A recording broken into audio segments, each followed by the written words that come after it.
Hello guys, तो weekly current affairs वाले video में जून महीने के तीसरे वाले हफ्ते का ये हमारा दूसरा वाला पार्ट होगा। तो चलिए बिना टाइम वेस्ट कर इसको स्टार्ट करते हैं।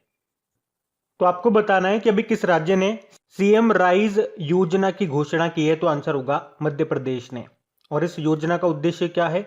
सर्व सुविधा युक्त स्कूलों का निर्माण करना, जिसमें मतलब स्कूलों का इंफ्रास्ट्रक्चर अच्छा होना चाहिए, लाइब्रेरी होनी चाहिए, लेबोरेटरी वहां पे हो, स्मार्ट क्लास हो, परिवहन के साधन हो।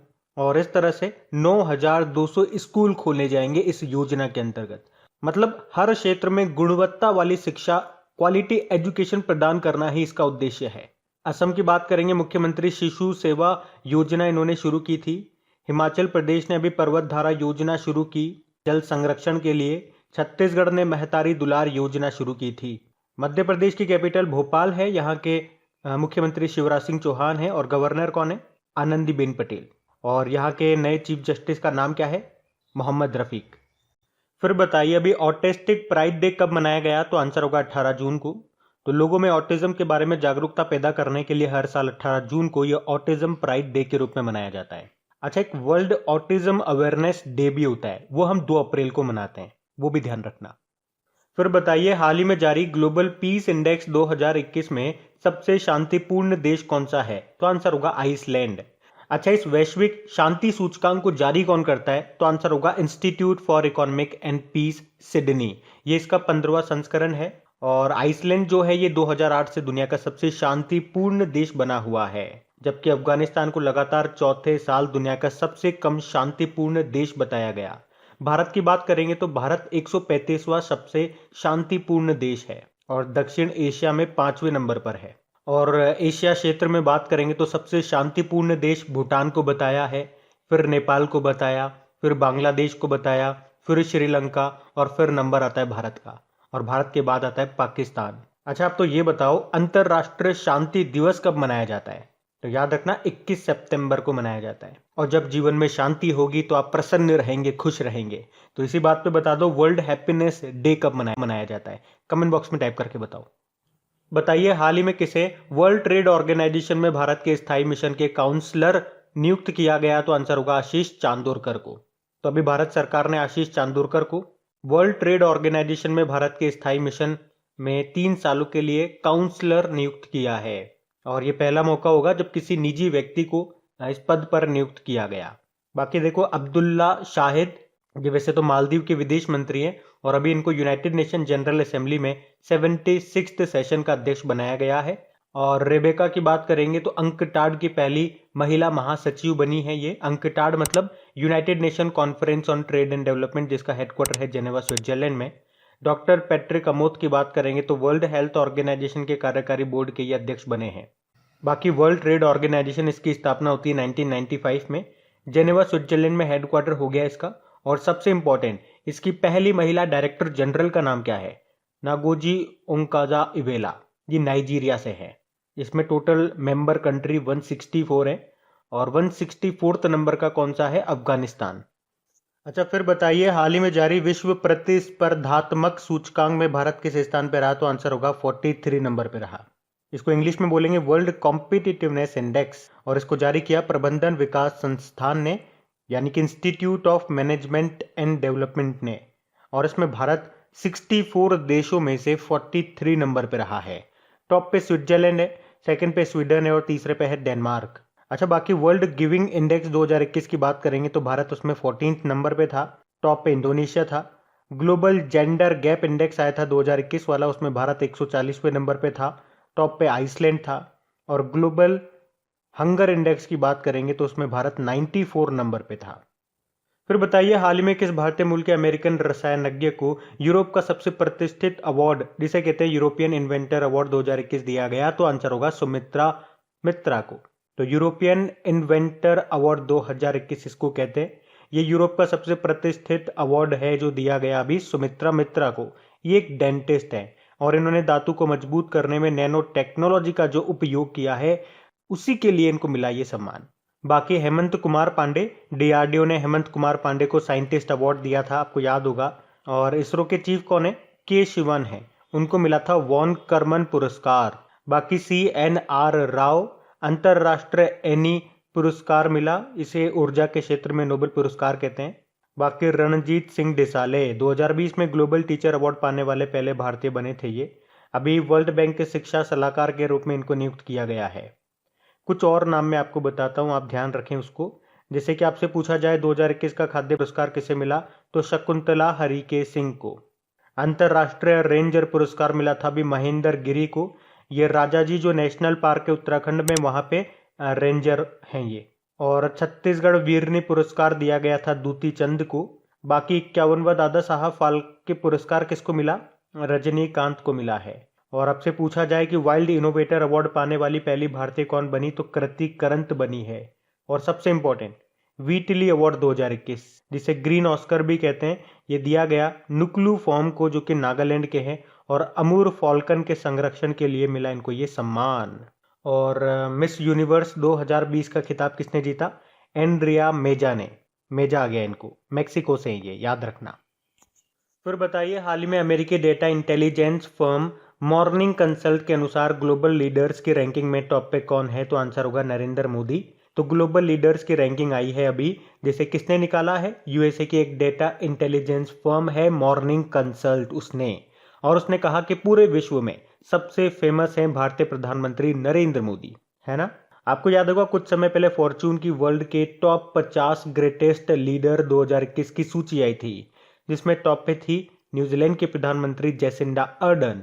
और उसी लिस्ट में टॉप 10 में एकमात्र भारतीय थे, 10वें नंबर पे अदार पूनावाला उनका नाम है। तो इस लिस्ट में पहले नंबर पे नरेंद्र मोदी को बताया गया, दूसरे नंबर पे मारियो द्रेगी हैं जो कि इटली के प्रधानमंत्री हैं, तीसरे नंबर पे लोपेज ओब्राडोर है जो कि मैक्सिको के प्रेसिडेंट हैं, और चौथे पे स्कॉट मॉरिसन है जो कि ऑस्ट्रेलिया के प्रधानमंत्री हैं। फिर बताइए, हाल ही में आईसीसी, यहाँ पे आईसीसी का मतलब हो गया अंतरराष्ट्रीय आपराधिक न्यायालय, इंटरनेशनल क्रिमिनल कोर्ट, और उसके नए मुख्य अभियोजक प्रोसिक्यूटर कौन बने, करीम खान। तो अभी ब्रिटिश वकील हैं ये करीम खान, और अभी इन्होंने नीदरलैंड में जो इंटरनेशनल क्रिमिनल कोर्ट है उसमें नए मुख्य अभियोजक प्रोसिक्यूटर के रूप में शपथ ली है। और आशीष चांदोरकर की बात करेंगे तो वर्ल्ड ट्रेड ऑर्गेनाइजेशन में भारत के स्थायी मिशन में काउंसलर नियुक्त हुए थे ये। अब्दुल्ला शाहिद, ये मालदीव के विदेश मंत्री हैं, अभी यूनाइटेड नेशन जनरल असेंबली में 76th सेशन के अध्यक्ष बने। डॉक्टर पैट्रिक अमोत WHO के कार्यकारी बोर्ड के अध्यक्ष बने। तो याद रखना, इंटरनेशनल क्रिमिनल कोर्ट का हेडक्वार्टर कहाँ पर है, हेग नीदरलैंड में है। फिर बताइए, हाल ही में प्यूमा ने भारत में किसे अपना ब्रांड एम्बेसडर बनाया, तो आंसर होगा युवराज सिंह को। वैसे युवराज सिंह अभी आकाश इंस्टीट्यूट के भी ब्रांड एम्बेसडर बने थे। और अभी प्यूमा इंडिया ने वॉशिंगटन सुंदर और देवदत्त पड्डिक्कल को भी अपना ब्रांड एम्बेसडर बनाया था। सुनील शेट्टी ये नाडा नेशनल एंटी डोपिंग एजेंसी के ब्रांड एम्बेसडर है। राणा दुग्गुवती सीएट टायर के बने थे, और Sachin Tendulkar PTM first games के बने। फिर बताइए, हाल ही में आईडीएफसी फर्स्ट बैंक के एमडी सीईओ के रूप में किसे नियुक्त किया गया, तो आंसर होगा वी वेदनाथन को। तो अभी आईडीएफसी फर्स्ट बैंक लिमिटेड ने वी वेदनाथन को बैंक के एमडी सीईओ के रूप में 3 सालों के लिए फिर से नियुक्त कर दिया है। आपको याद होगा कैपिटल फर्स्ट और आईडीएफसी बैंक का विलय हो गया था दिसंबर 2018 में। उसके बाद इसका नाम बदल करके आईडीएफसी फर्स्ट बैंक हो गया था, और तब से ये इसके एमडी सीईओ बने हुए हैं। वी वेदनाथन इनका नाम है। बाकी सीएस घोष ये बंधन बैंक के एमडी सीईओ बने थे अभी फिर से। विश्ववीर आहूजा आरबीएल बैंक के एमडी सीईओ बने, और जी चतुर्वेदी आईसीआईसीआई बैंक के फिर से पार्ट टाइम चेयरमैन बने थे ये। आईडीएफसी फर्स्ट बैंक का हेडक्वार्टर मिलेगा आपको मुंबई में। फिर बताइए, हाल ही में स्विस बैंकों में जमा धन के मामले में भारत किस स्थान पे है, तो आंसर होगा 51वें स्थान पे। मतलब इसका यह है कि किस देश की पब्लिक का सबसे ज्यादा पैसा जमा है स्विस बैंक में, उस मामले पे ये रैंकिंग है। तो इस मामले में सबसे नंबर 1 पे है यूके। यूके जो है वो 377 बिलियन स्विस फ्रैंक के साथ इस लिस्ट में सबसे ऊपर है। सेकंड पे यूएसए है, और भारत 91वें नंबर पर है। अभी आपको याद होगा विश्व प्रतिस्पर्धात्मक सूचकांक वर्ल्ड कॉम्पिटिटिवनेस इंडेक्स आया था, इसमें भारत 43 नंबर पे था, टॉप पे स्विट्जरलैंड था। और ग्लोबल इनोवेशन इंडेक्स जो आया उसमें भारत 48 नंबर पे था। इसमें पहली बार टॉप 50 में रहा था भारत, और टॉप पे स्विट्जरलैंड रहा। जबकि वर्ल्ड डेमोक्रेसी इंडेक्स 2020 में भारत 53 नंबर पे था, टॉप पे नॉर्वे था। फिर बताइए, हाल ही में ईरान के नए राष्ट्रपति कौन बन गए, तो आंसर होगा इब्राहिम राइसी। और इन्होंने किन की जगह ली, हसन रूहानी की जगह ली है। देखो आपको बता दूं, ईरान में सुप्रीम लीडर के बाद जो प्रेसिडेंट का पद होता है वो सबसे बड़ा होता है। मतलब ईरान में जो सबसे बड़ा नेता होता है ना, वो सुप्रीम लीडर होता है। उसके बाद ईरान के राष्ट्रपति देश में दूसरे सर्वोच्च पद के अधिकारी होते हैं। अच्छा, फिर आपके माइंड में आएगा ईरान के सुप्रीम लीडर वर्तमान में कौन है? तो आयतुल्लाह अली खामनेई है। बाकी इसाक हरजोग अभी इजराइल के नए प्रेसिडेंट बने थे। वहां पे नए प्रधानमंत्री कौन है? अभी नए बने नेफ्ताली बेनेट। बशर अल बशद ये सीरिया के फिर से प्रेसिडेंट बने, और गुइलेर्मो लासो इक्वेडोर के नए प्रेसिडेंट बने। ये देखो, ईरान की कैपिटल तेहरान है, करेंसी तोमान है। चाबहार बंदरगाह ये भी आपको ईरान में मिलेगा। और ईरान की संसद को क्या कहते हैं? मजलिस कहते हैं। वैसे मालदीव की हम संसद को भी मजलिस कहते हैं, मलेशिया की संसद को भी हम मजलिस ही कहते हैं। याद रखना, अभी ईरान ने फरजाद गैस परियोजना से किस देश को बाहर कर दिया? तो भारत को कर दिया। और ईरान में ही आपको रामसर शहर मिलेगा। चलो बताओ, रामसर जो शहर है वो किस नदी के किनारे है? तो कैस्पियन सागर के किनारे है, ये भी आप ध्यान रखना। फिर बताइए, अभी हाल ही में किस भारतीय मूल के व्यक्ति को कनाडा के सुप्रीम कोर्ट का जज नियुक्त किया गया है? तो आंसर होगा महमूद जमाल को।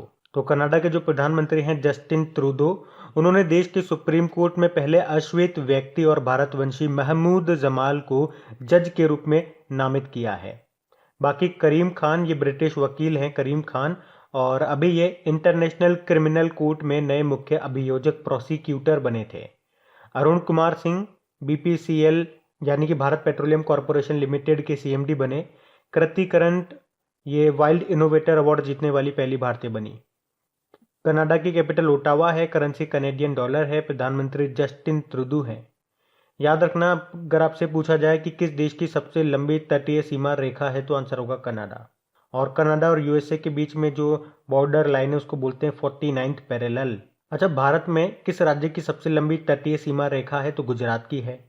और गेहूं की सबसे बड़ी मंडी ये भी कनाडा में है, विनिपेग, कनाडा। फिर बताइए, अभी हाल ही में विश्व सिकल सेल दिवस ये कब मनाया गया? तो आंसर होगा 19 जून को। तो सिकल सेल रोग, या आप इसे कह दीजिए सिकल सेल एनीमिया, ये आरबीसी से जुड़ी एक प्रमुख वंशानुगत विकार है, जिनमें इन आरबीसी का जो आकार होता है ना, ये अर्धचंद्र का हो जाता है, हंसी के प्रकार का, जिसे आप सिक्कल बोलते हैं अंग्रेजी में, उसके जैसा हो जाता है ये। और ये कठोर और चिपचिपी हो जाती है, जिससे ये रक्त वाहिकाओं में फंस जाती है, जिससे शरीर के कई हिस्सों में ब्लड या ऑक्सीजन का प्रवाह कम हो जाता है या फिर रुक सा जाता है। तो इसी रोग के बारे में जागरूकता बढ़ाने के लिए इसे मनाया जाता है हर साल 19 जून को। इस बार की थीम रही shine the light on sickle cell. फिर बताइए, अभी स्मार्टफोन ब्रांड है वन प्लस, उसके ब्रांड एम्बेसडर बन गए कौन? जसप्रीत बुमराह बन गए। ऋषभ पंत, अभी आपको याद होगा जनवरी में ICC men's player of the month इनको चुना गया था। इस साल आईसीसी ने एक नया अवार्ड शुरू किया था, player of the month award. ये आपके लिए इंपॉर्टेंट रहेगा, एग्जाम में देखना, यहाँ से प्रश्न डेफिनेटली आएगा। नया अवार्ड शुरू किया आईसीसी ने। तो जनवरी, फरवरी, मार्च, अप्रैल और मई, इन सभी महीनों के लिए पुरुषों और महिलाओं में किसको चुना गया है, यह आपको याद रखना है बस। जैसे कि हमने कहा जनवरी में तो पुरुषों में बात करेंगे तो ऋषभ पंत को चुना गया, महिलाओं में शबनम इस्माइल को, जो कि साउथ अफ्रीका से हैं। फरवरी में पुरुषों में आर अश्विन चुने गए, महिलाओं में टेमी बेमॉन्ट जो कि इंग्लैंड की हैं। और मार्च के महीने में भुवनेश्वर कुमार चुने गए, महिलाओं में लिजेल ली जो कि साउथ अफ्रीका की हैं। अप्रैल के महीने में पुरुषों में बाबर आजम चुने गए जो कि पाकिस्तान के हैं, महिलाओं में एलिसा हेली चुनी गई जो कि ऑस्ट्रेलिया की प्लेयर है। और अभी मई वाले महीने में पुरुषों में मुशफिकुर रहीम चुने गए जो कि बांग्लादेश के प्लेयर है, और महिलाओं में कैथरीन ब्रेस जो कि स्कॉटलैंड की प्लेयर है। तो ये मोस्ट इंपॉर्टेंट रहेंगे, ये नाम आप याद रखना, एग्जाम में डेफिनेटली आपको यहां से प्रश्न देखने को मिलेगा। अच्छा बताइए, अभी beyond here and other poems नाम की बुक को किसने लिखा है? तो आंसर होगा विष्णुपद सेठी ने। तो अभी उड़ीसा के जो मुख्यमंत्री है नवीन पटनायक, उन्होंने इस बुक को रिलीज किया है, और इसको लिखा है किसने? वरिष्ठ नौकरशाह यानी कि सीनियर ब्यूरोक्रेट आईएएस विष्णुपद सेठी ने। एक्चुअली में ये जो बुक है ये 61 कविताओं का एक कलेक्शन है। अभी नीना गुप्ता की ऑटोबायोग्राफी आई थी सच कहूं तो नाम से, कल्कि कोचलिन ने एक बुक लिखी है एलिफेंट इन द वॉर्म नाम से, और मेगन मार्कल द बेंच नाम से बुक लिखी। अच्छा बताइए, हाल ही में the nutmeg's curse parables for a planet in crisis, इस बुक को किसने लिखा है? अमिताभ घोष ने लिखा है। ज्ञानपीठ पुरस्कार से सम्मानित लेखक हैं ये अमिताभ घोष, इन्हीं की ये नई बुक है। तो इसको याद रखना। अभी कुछ समय पहले इन्होंने एक और बुक लिखी थी लिविंग माउंटेन नाम से। बाकी Amartya Sen home in the world नाम की बुक को लिखा। बाकी Ravi Shastri star gazing the players in my life नाम से बुक लिखा इन्होंने। और Salman Rushdie languages of truth ऐसे 2003 टू 2020 नाम से बुक लिखी इन्होंने। अभी सुरेश रैना की ऑटोबायोग्राफी आई है, क्या नाम है, चलो उसका नाम बताओ आप। अमिताभ घोष, इनका नाम इंपॉर्टेंट है, याद रखना। और ये पहले अंग्रेजी राइटर हैं जिन्हें ज्ञानपीठ पुरस्कार मिला था सन 2018 में। 54वां ज्ञानपीठ पुरस्कार मिला था इनको, इसलिए इनका नाम इंपॉर्टेंट है। फिर बताइए विश्व शरणार्थी दिवस कब मनाया गया, तो आंसर होगा 20 जून को। तो संयुक्त राष्ट्र हर साल 20 जून को ये वर्ल्ड रेफ्यूजी डे के रूप में मनाता है।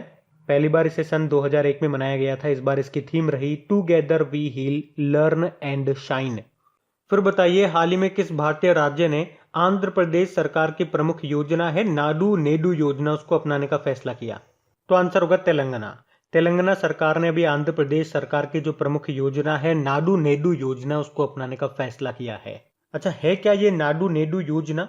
इसे आंध्र प्रदेश सरकार ने 14 नवंबर 2019 को शुरू किया था। इसमें क्या होता है, सरकारी स्कूलों में कक्षा 1 से लेकर 6वीं तक के छात्रों को इंग्लिश मीडियम में पढ़ाया जाता है। तेलंगाना की कैपिटल क्या है, हैदराबाद है। और इसके मुख्यमंत्री हैं के चंद्रशेखर राव। गवर्नर तमिलिसाई सौंदरराजन है जिनके पास पुडुचेरी के लेफ्टिनेंट गवर्नर का भी अतिरिक्त प्रभार है। और यहाँ की पहली महिला चीफ जस्टिस बनी है, उनका नाम है हिमा कोहली। फिर बताइए अभी हाल ही में भारतीय नौसेना और यूरोपीय संघ की नौसेना बल का पहला संयुक्त अभ्यास जिसका नाम है इन EU नेव 4, ये कहाँ पे शुरू हुआ, तो आंसर होगा अदन की खाड़ी में। इसको आप ऐसे पहचान सकते हो, इन मतलब इंडिया, EU मतलब यूरोपियन यूनियन और नेव मतलब ये नेवल एक्सरसाइज है। और ये इंपॉर्टेंट क्यों है, क्योंकि ये पहली बार जो हुआ है। अभी 18 जून को ये शुरू हुआ था, कहाँ पे, अदन की खाड़ी में। और इसमें भारत की तरफ से INS त्रिकंड ने इसमें पार्टिसिपेट किया। अच्छा देखो, यहाँ से एक प्रश्न मैंने आप लोगों से पूछा भी था कि अदन की खाड़ी और लाल सागर को कौन सी जल संधि जोड़ती है, तो याद रखना बाल उल मंदेव जल संधि। और यूरोपियन यूनियन का हेडक्वार्टर कहाँ पर है, ब्रुसेल बेल्जियम में, जहाँ पे नाटो का भी है। अच्छा फिर बताइए अभी हाल ही में किस देश ने विदेश यात्रा के लिए वैक्सीन पासपोर्ट जारी करने की घोषणा की है, तो आंसर होगा जापान ने। मतलब जापान से कोई व्यक्ति अगर विदेश जाएगा तो उसे टीकाकरण का सर्टिफिकेट दिया जाएगा जो उसे विदेश में आगे काम आएगा दूसरे देश में एंट्री लेने के लिए। और उस पासपोर्ट से आपको याद आता होगा कि पूरे विश्व में सबसे शक्तिशाली पासपोर्ट ये किस देश का है, तो जापान का है। शक्तिशाली पासपोर्ट का मतलब क्या हो गया, अगर आपके पास जापान का पासपोर्ट है तो बिना वीजा के आप बहुत सारे देशों में एंट्री ले सकते हो। और पूरे विश्व में सबसे शक्तिशाली सुपर कंप्यूटर भी जापान का है जिसका नाम फुगाकू है। अच्छा बताइए इंडिया में सुपर कंप्यूटर का जनक किसे कहा जाता है, विजय भटकर को कहा जाता है। बाकी बात करेंगे जापान की, तो इसके प्रधानमंत्री नए वाले का नाम क्या है, योशिहिते सुगा। और इनसे पहले थे शिंजो अबे। आपको याद होगा 2021 में पद्म विभूषण के लिए उनको चुना गया था। चलिए आपके लिए एक प्रश्न बनता है यहाँ पे, अभी 2020 में किस देश के प्रधानमंत्री को, किस देश के पूर्व प्रधानमंत्री को पद्म विभूषण के लिए चुना गया था, ये कमेंट बॉक्स में टाइप करके बताओ। और जापान की संसद को क्या कहते हैं, डाइट कहते हैं। फिर बताइए अभी 7 जून 2021 को विश्व स्तर पर कौन सा अंतर्राष्ट्रीय योग दिवस मनाया गया, तो आंसर होगा 7वां। तो इंटरनेशनल योगा डे ये 21 जून को मनाया जाता है। पहली बार हमने इसे 21 जून 2015 को मनाया था। इस बार 7वां अंतर्राष्ट्रीय योग दिवस मना रहे हैं हम। अभी आपको याद होगा अभी नमस्ते योग एप्लीकेशन को भी लॉन्च किया गया था। और इस बार की थीम क्या है, भारत में तो इसकी थीम है योगा फॉर वेलनेस, और यूनाइटेड नेशन ने जो इसकी थीम दी है वो है योगा फॉर वेल बीइंग। दोनों आप ध्यान रखना। अच्छा 21 जून को ही हम क्यों मनाते हैं, आपको पता है ना, 21 जून को उत्तरी गोलार्ध में सबसे बड़ा दिन होता है, इसीलिए 21 जून को योगा डे मनाया जाता है। और सबसे छोटा दिन कब होगा उत्तरी गोलार्ध में, 22 दिसंबर को होगा। और अगर आपसे पूछें कि दिन और रात कब बराबर होती है, साल में 2 बार, 21 मार्च को और 23 सितंबर को, इसे ही विषुव कहते हैं, इंग्लिश में इक्विनॉक्स। और योगा से एक प्रश्न मैंने आपसे पूछा है कई बार कि भारत के बाहर किस देश में अभी योग यूनिवर्सिटी खोली गई थी, लॉस एंजलिस में, यूएसए के लॉस एंजलिस में, जिसका क्या नाम था, स्वामी विवेकानंद योग विश्वविद्यालय। फिर बताइए अभी हाल ही में किसे अंतरराष्ट्रीय अवार्ड लैंड फॉर लाइफ देने की घोषणा की गई है, तो आंसर होगा श्याम सुंदर जानी को। तो अभी 17 जून को यह अवार्ड देने की घोषणा की गई। 17 जून को ही क्यों, क्योंकि आपको याद है 17 जून को मरुस्थलीकरण रोकथाम दिवस होता है। और इसे मनाता कौन है? United Nation convention to combat desertification.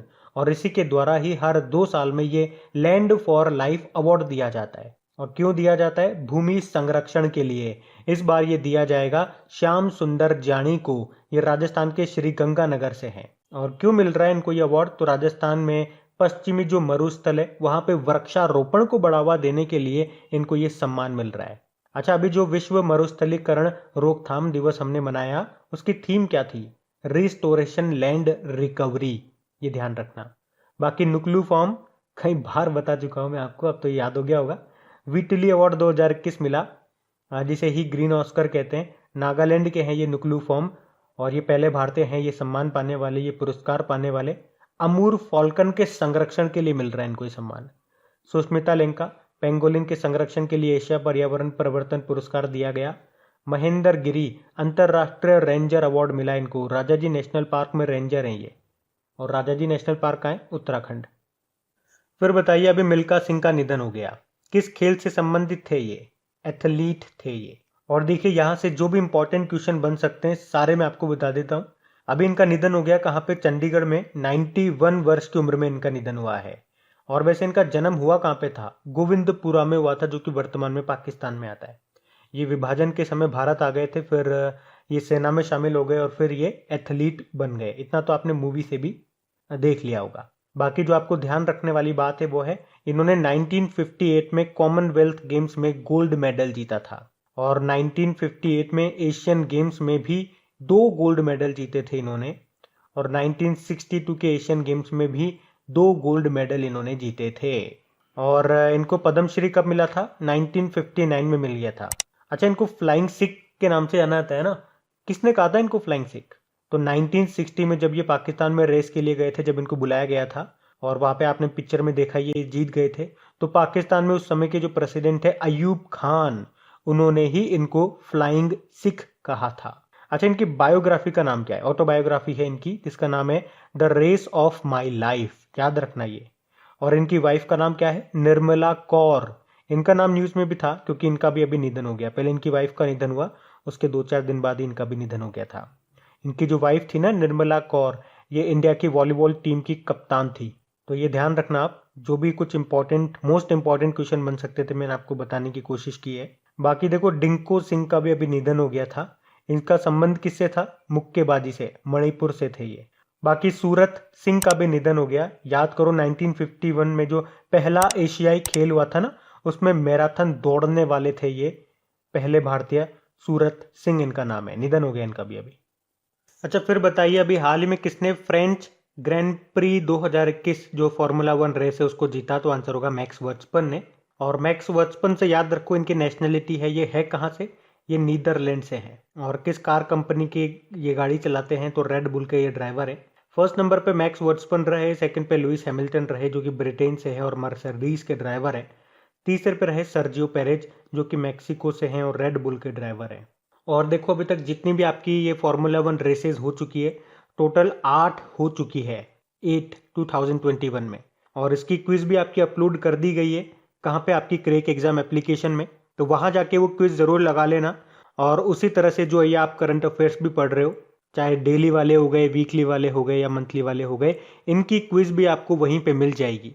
तो क्रैक एग्जाम एप्लीकेशन को अभी तक इंस्टॉल नहीं किया तो कर लीजिएगा, लिंक डिस्क्रिप्शन में मिल जाएगा। और ऑलरेडी कर रखा है तो उसे अपडेट जरूर कर लेना।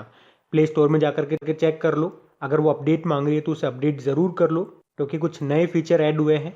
कहीं ऐसा ना हो उनसे आप अछूते रह जाओ। कुछ नई क्विज ऐड हुई है, तो जब तक आप अपडेट नहीं करोगे वो आपको शो नहीं होगी। अभी हम बढ़ते हैं आगे। ये अभी वर्ल्ड हाइड्रोग्राफी डे कब मनाया गया? तो आंसर होगा 21 जून को ही। तो ये जो दिन है ये नाविकों के लिए सुरक्षित नेविगेशन की सुरक्षा के बारे में जागरूकता बढ़ाने के लिए मनाया जाता है। इसकी थीम क्या थी? हाइड्रोग्राफी में अंतरराष्ट्रीय सहयोग के 100 वर्ष, यानी कि 100 years of international cooperation in hydrography. International hydrography organisation का हेडक्वार्टर कहाँ पर है? मोंटे कार्लो, मोनाको में है। और 21 जून को ही वर्ल्ड म्यूजिक डे भी मनाया गया, ध्यान रखना।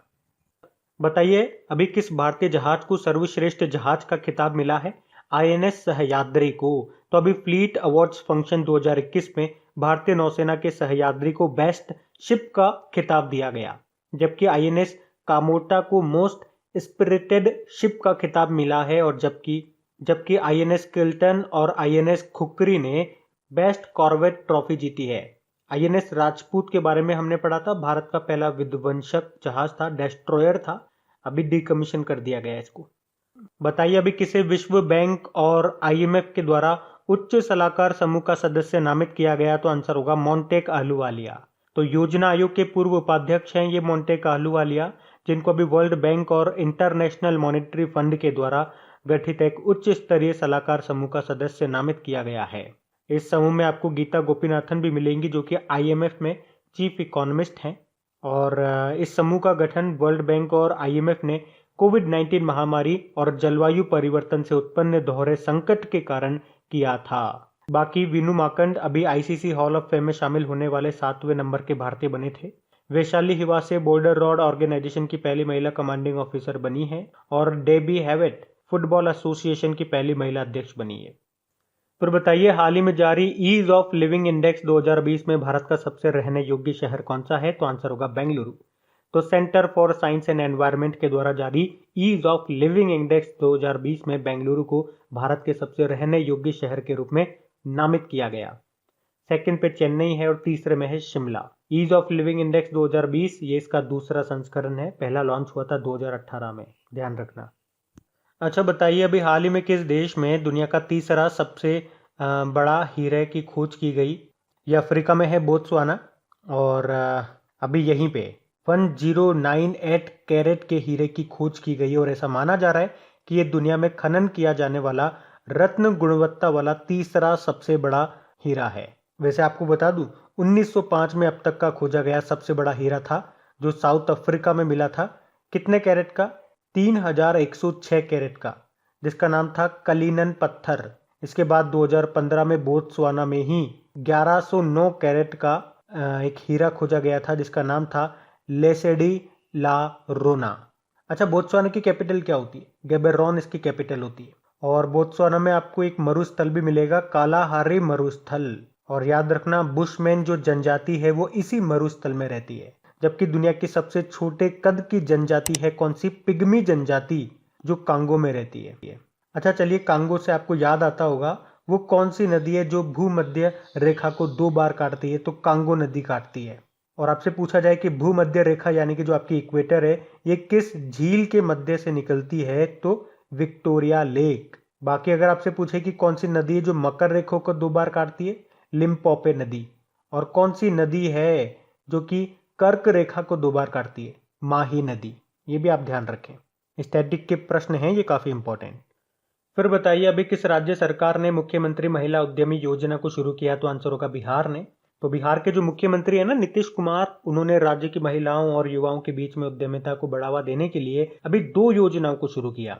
एक है मुख्यमंत्री महिला उद्यमी योजना और एक है मुख्यमंत्री युवा उद्यमी योजना। अब देखो इसमें क्या होगा। तो इसमें बेरोजगार युवाओं और महिलाओं को नया बिजनेस स्टार्ट करने के लिए 10 लाख रुपए दिए जाएंगे, जिसमें से 5 लाख तो उन्हें लौटाने ही नहीं है, बल्कि जो बचे हुए 5 लाख है वो आपको लौटाने हैं, वो भी किस्तों में आप लौटाओ। और इसमें अच्छी बात यह है कि जो वो महिलाएं हैं ना, जो वो 5 लाख रुपए लौटाएगी किस्तों में, तो उनको ब्याज नहीं देना पड़ेगा। लेकिन युवाओं के केस में उनको 1% का सिंपल इंटरेस्ट देना होगा, वो 5 लाख बचे हुए 5 लाख रुपए लौटाने में। अभी उत्तराखंड ने वात्सल्य योजना को शुरू किया था, जबकि उत्तराखंड पुलिस ने, आपको याद होगा, हौसला मिशन शुरू किया था। अंकुर योजना किसने शुरू की थी? मध्य प्रदेश ने। छत्तीसगढ़ ने महतारी दुलार योजना शुरू की थी, ये ध्यान रखना। देखो बिहार की कैपिटल पटना है, मुख्यमंत्री हो गए नीतीश कुमार, गवर्नर फागू चौहान है यहाँ के। अच्छा, बिहार दिवस कब मनाया जाता है? 22 मार्च को मनाया जाता है, जब वर्ल्ड वाटर डे भी होता है। बिहार में आपको एक वाल्मीकि नेशनल पार्क मिल जाएगा, बाकी रायगढ़ वाइल्ड लाइफ सेंचुरी मिलेगा, कैमूर वाइल्ड लाइफ सेंचुरी आपको यहाँ पे मिल जाएगा, ध्यान रखना ये। अच्छा फिर बताइए अभी हाल ही में किसे प्रतिष्ठित सेंट्रल यूरोपीय यूनिवर्सिटी ओपन सोसाइटी पुरस्कार से सम्मानित किया गया? तो आंसर होगा के शैलजा को। आप जानते हो केरल की पूर्व स्वास्थ्य मंत्री हैं ये के शैलजा, जिन्हें अभी सार्वजनिक स्वास्थ्य सेवा के प्रति उनके प्रतिबद्धता के लिए प्रतिष्ठित सेंट्रल यूरोपियन यूनिवर्सिटी के सर्वोच्च पुरस्कार, जिसे क्या कहते हैं, ओपन सोसाइटी प्राइज 2021 से सम्मानित किया गया है। अच्छा वैसे वर्तमान में केरल की हेल्थ मिनिस्टर कौन है? अभी वीना जॉर्ज हैं। और पिछले साल भी आप लोगों ने पढ़ा होगा, यूनाइटेड नेशन ने के शैलजा को कोरोना वायरस महामारी से निपटने के प्रयासों के लिए सम्मानित किया था। बाकी doctor Charu Khosla greenpreneur award 2021 जीता इन्होंने। मेघा राजगोपालन भारतीय मूल की पत्रकार हैं, ये 2021 के लिए पुलित्जर पुरस्कार जीता इन्होंने। और नुक्लू फॉर्म विटली अवार्ड 2021 जीता, और ये अवार्ड जीतने वाले पहले भारतीय हैं ये। इस अवार्ड को ग्रीन ऑस्कर कहते हैं, नागालैंड के ये रहने वाले हैं। अमूर फॉल्कन के संरक्षण के लिए इनको ये सम्मान मिला है। तो गाइज ये था आज का हमारा सेशन। और देखिए, अगर वाकई वीडियो अच्छा लगा है आपको, तो मुझे नहीं, कम से कम वीडियो की तो इज्जत रख लीजिए, इसे सपोर्ट ज़रूर दीजिए। आप लोगों के सपोर्ट की इसे बहुत ज़्यादा ज़रूरत है। बिना आप लोगों के सपोर्ट के ये वीडियोज़ नहीं चल पा रहे हैं। अगर आप लोग चाहते हैं इसी तरह की सीरीज़, इसी तरह के वीडियोज़ कंटिन्यू चलते रहें, तो प्लीज़ अपना सपोर्ट ज़रूर दिखाइए, इन्हें शेयर ज़रूर कीजिए। कहने का मतलब ये है, जो भी आपका स्टडी ग्रुप हो गया, व्हाट्सएप पे, फेसबुक पे, या अगर टेलीग्राम यूज़ करते हैं, मतलब अपने दोस्तों के साथ में आप इनको शेयर ज़रूर करें। और लाइक तो ज़रूर करना है ना, अच्छा लगा है तो लाइक ज़रूर करें। हमें भी अच्छा लगता है, हमें भी मोटिवेशन मिलता है कि हमारे हार्ड वर्क को कोई अप्रिशिएट तो कर रहा है। तो काम करने में तभी मज़ा आता है। Thank you.